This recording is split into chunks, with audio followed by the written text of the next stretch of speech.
Élus ou amateurs, ils sont une petite vingtaine à s'être donné rendez-vous au pied d'Orcières-Merlette.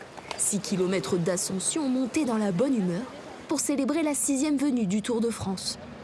Le profil en lui-même, il n'est pas très exigeant. Il y a peut-être 1 kilomètre à 7-8% qu'on vient de passer là qui est assez compliqué.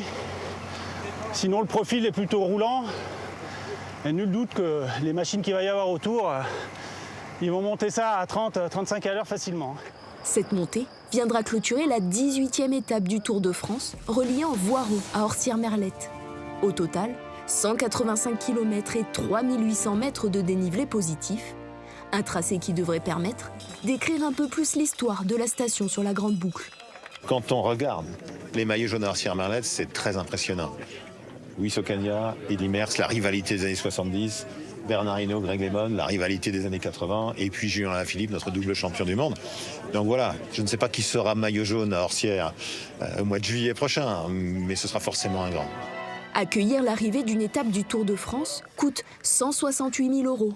Une somme financée par la ville, la communauté de communes et le département. Un budget conséquent mais assumé pour les retombées économiques et la visibilité offerte par l'événement.